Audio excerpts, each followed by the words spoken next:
It's Titan Tuesday, and we are going to read a letter from a famed 95-year-old investor. You might know who that is, and we are going to try and extract the wisdom that can apply to high-earning households. Stay tuned. This is The Will Whiten Show.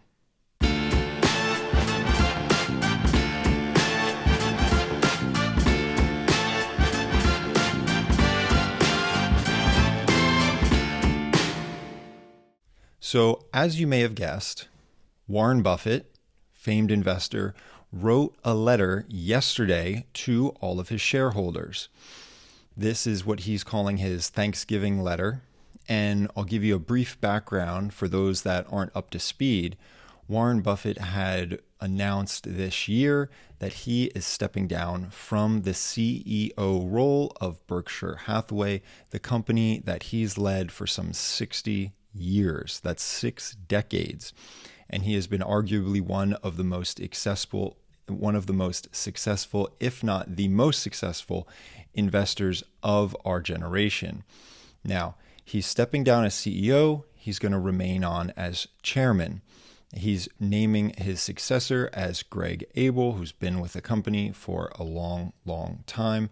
He will become the new CEO. And Warren Buffett feels that it's time to start sharing his wealth with his children, which, mind you, are all about the age 70 right now. That's his children. And he's going to share his wealth with the various foundations that they run. And he talks about that at length in the letter. He's going to share it with them while he said he still has his wits about him. And frankly, while they still have their wits about them.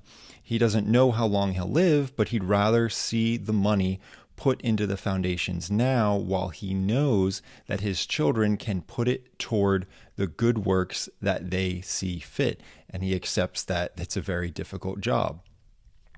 So by stepping down as CEO, we're not going to see his typical annual letter every year where he goes on about the different aspects of the business and tries to share his bits of wisdom. However, it appears that he's committed to start sharing what he's calling his Thanksgiving letter. And it seems like he does give thanks to the shareholders and the customers and all the employees of Berkshire. And he wants to continue to share his wisdom, but without getting in the way, more or less, of the new CEO. So I already mentioned what he talked about in terms of sharing his wealth. And he started the letter actually by saying that he converted 1,800 Class A shares into 2.7 million Class B shares in order to give these B shares to 4 family foundations. And then he lists the foundations that are run by his children. So he's doing that. It's great. He's always promised to give the vast majority of his money away. And the plan was always for that to happen once he died. Well, actually, the plan originally was for that to happen once he died and have his wife distribute it. But she has passed away, I think at least some 10, maybe almost 20 years ago. So she ended up passing away first. So now he's tasking his children with doing that. So he goes on and says, that's the plan. He talks about how thankful and lucky he is to have been born when he was and to be in a great place and to have a great family and all that. And it's all nice. And then he gets to some wisdom toward the end. Now, he also points out that it's important to remember that he feels everyone that's left to run all of Berkshire's subsidiaries aren't greedy people. And he says that it's important that they aren't. And he says, as far as he understands, that they have important responsibilities. And I'm reading it, this is a direct quote. He says, but they do not have the desire for dynastic or look at me wealth. And so that's something that he's talked on and off about over the years. And that's the idea of dynastic wealth. And that's why he's wanting to give most of his wealth away.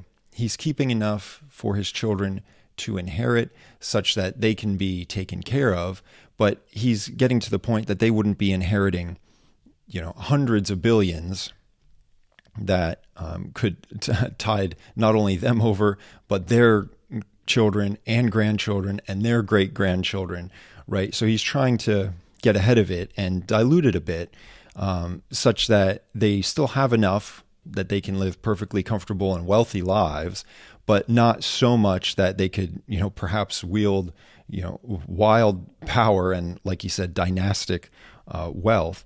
And he says that they also don't have a desire for look at me wealth. So there's an understatedness that he says, and I'm sure he probably thinks about his children this way, but since he's entrusting them to give this money away in their foundations, but he's also saying that about the managers of the various Berkshire subsidiaries. So he's saying that they're not a greedy folk, and that basically we're in good hands.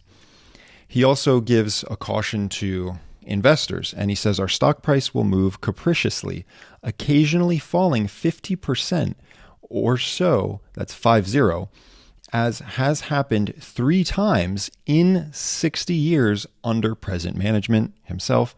Don't despair. America will come back, and so will Berkshire shares. And so this is something that, say, Dave Ramsey's always said. He said the people that get hurt on the roller coaster are the ones that get off while the ride is moving, right? And so Warren Buffett is saying, don't panic. The stock has gone down 50% 3 times in his history of managing the company. Those are some huge drops, which have more or less nothing to do with the fundamentals of Berkshire Hathaway itself, nothing to do with how the company is managing its operations, how its revenues are going, anything like that. Any sort of like proxy fights that might be going on, nothing. It all has to do with the broader market, the systemic risk, not the company specific or idiosyncratic risk. And so he's saying, don't despair. America will come back. He's always been an American optimist. And he always gives examples about all the various wars that we've been in and how America will always persevere. And so it's an optimistic approach. I think it's the right approach. And so we can certainly take away from that to stay invested, if we're invested in America, to stay invested in long term, not just Berkshire Hathaway specifically, but whatever we're invested in. So those are just some high level things that he talks about, but there we'll get to really the meat of it. And this is what we've all been waiting for, the thing that we can take away. And I'll dive into how we can apply this. But his one under the heading, a few final thoughts, and I'll get right to it. He says, get the right heroes and copy them. Get the right heroes and copy them. He says a few other things about thinking about what your obituary might read, and are you happy with what it might say today? If not, make a change. He talks about how greatness does not come through accumulating great amounts of money, publicity, or power in government. And he says that kindness is what rules all, and it's costless, but also priceless. And how the golden rule is a great guide to behavior. So all great things. It's hard to argue with any of this. And we'll get to the main point, which I think is the key takeaway, and that he even hits on a second time, and that's get the right heroes and copy them. And I think that's great advice. Get the right heroes and copy them. He says, choose your heroes very carefully and then emulate them. So he's just rephrasing. You will never be perfect, but you can always be better. So get the right heroes. Now, I'll be optimistic too and say today is the easiest time to have access to the greatest heroes. Today is the easiest time to have the greatest access to the greatest heroes. And what do I mean by that? Back in his time, mind you, Warren Buffett was born, I believe, in the 1920s. And where were his sources of information? They may not have had a radio at that point, but by the time he became a boy, I'm sure that he had the radio, and then he had books and newspapers. That's what he had. Those were his sources. Today, we still have books, we still have the radio, but we also have television, we also have movies, we have the internet, we have social media. And I'm sure many of you may think, well, wait a minute, is social media really helping us that much or is it hurting us? I think it's a net good. I think social media is a net good. I think it can be used for some incredible things, especially when trying to find the right heroes. Now, fortunately, I was raised in a family where I have two parents that I think are great heroes. But not everyone is that fortunate. Not everyone is that fortunate to be raised in a family like that and have true parental role models. But there's good news, like I said, in this day and age, it's easier than ever to find great heroes. And so how can we go about this? And I'll talk about the media angle and then the constraints. And I'll explain what that means. So first off is the media, right? What is the way in which you find the heroes? And I touched briefly on it. Books, newspapers, radio, television, movie theaters. And then there's the whole online element. It could be blogs. It could be social media.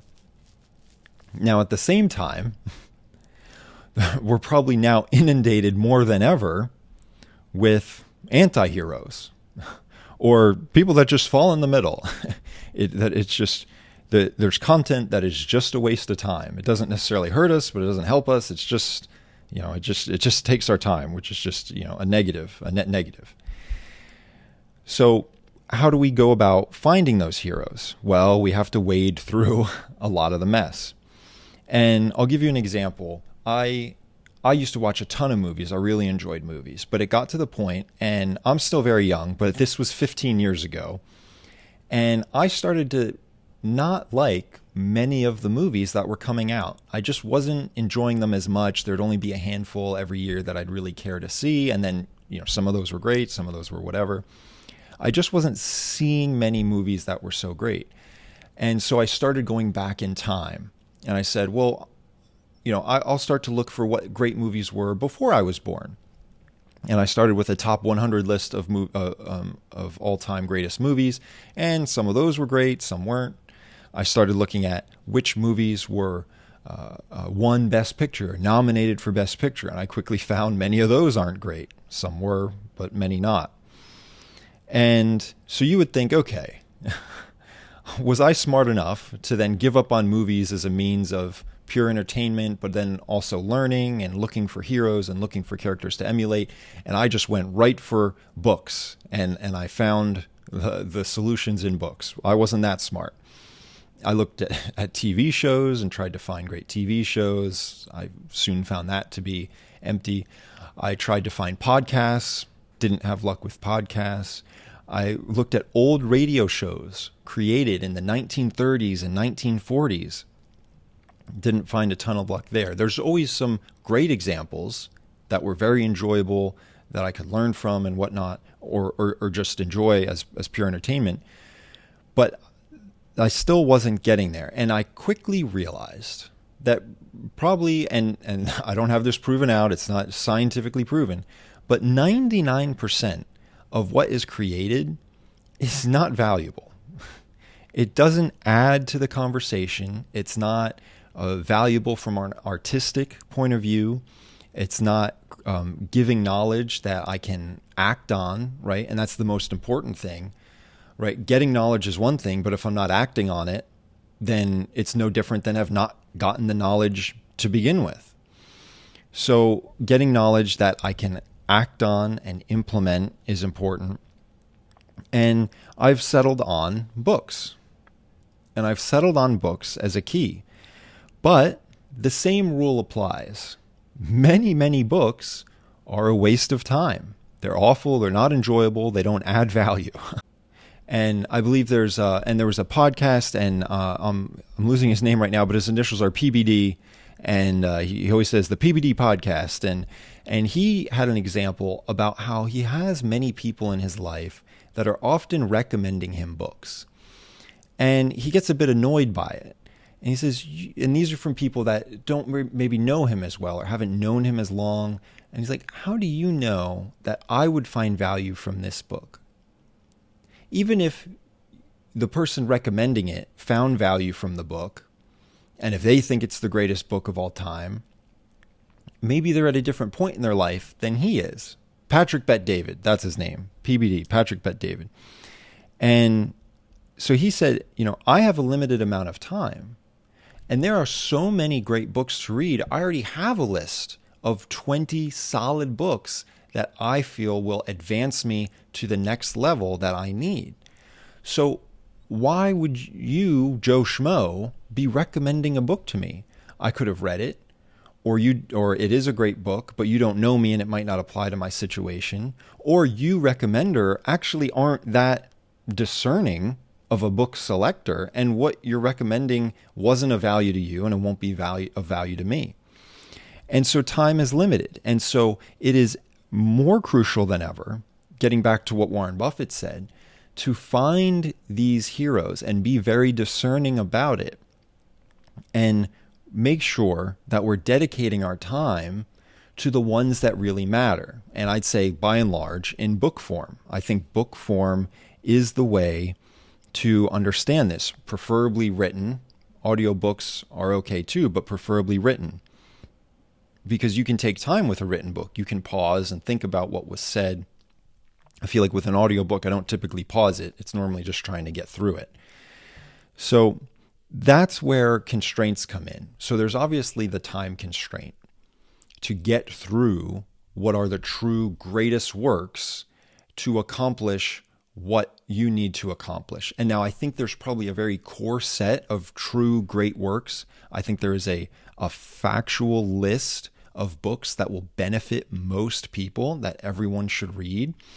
And then there's also going to be additional books that are more maybe case specific, more person specific, industry specific, if you get what I mean.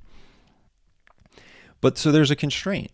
And so I think we should all be discerning in looking for these heroes. It's never been easier, but at the same time, 99% is of no value. And so we need to make sure that we're finding the valuable ones. And I've mentioned this before about IQ and how studies say that it's largely genetic. And IQ relates to our processing speed. So if we have a processing speed, right, and the average IQ I think is around 100. And so let's just say your processing speed is 100. That's not what it means, but let's just for simplicity's sake. So, your brain moves at 100 miles an hour, we'll just say. And so you need to then use the books of the great heroes that you can learn from and apply. You need to use your 100-mile-an-hour brain to get through those books and understand that. And by watching a bunch of sports games, by playing a bunch of video games, by consuming books, podcasts, movies, TV shows that are in the 99%, i.e. no value, we're wasting the potential that our genetics are offering. We're not applying our horsepower to learning and improving. And to top that off, having limited processing power, right? We all have a certain IQ, whatever that is. We also have a limited time on Earth. And so every time that we could spend trying to learn more and apply that brain power in a focused manner, every time that we could do that, but we don't, that time is lost forever. And our potential achievements lessen because we only have a runway. We only have a certain runway from birth to death. And on that runway, we only have, we're capped at our processing power. And so when we're not applying that processing power, the runway doesn't get longer. We don't get that time back to then try and achieve what we want to achieve. Life is finite. And so we need to be ruthless and highly discerning of finding these heroes and then applying what we've learned.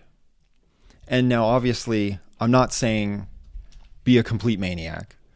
we need to find some enjoyment in life. It's okay to watch something for a pure artistic or entertainment value. But what I'm saying is not ideal is to only do that.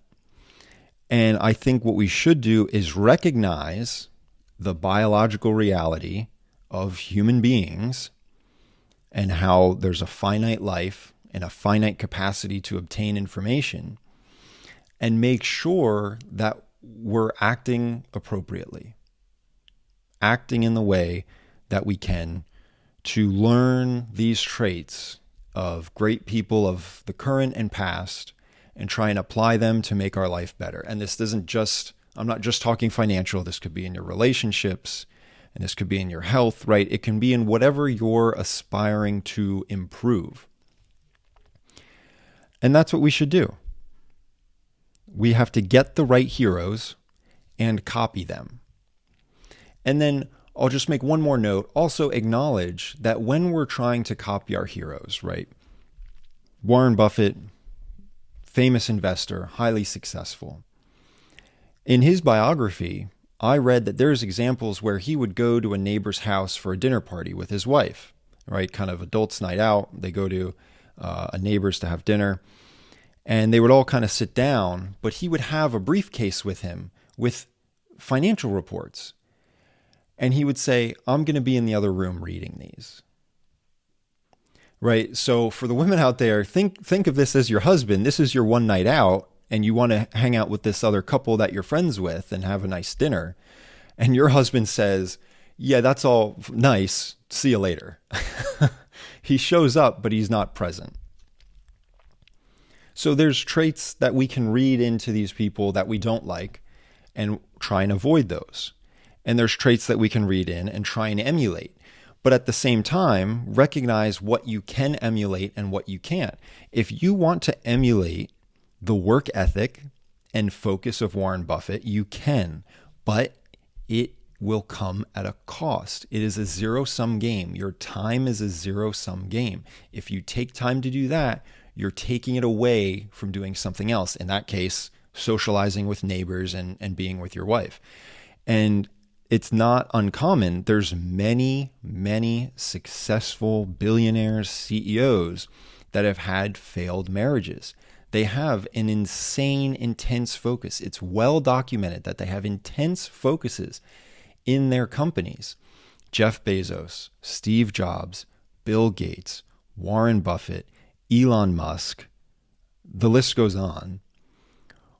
All of these men have not had successful marriages. Clint Eastwood, all of these men have not had successful marriages, but there are large biographies written about them all, about how focused they were in achieving the success in their company.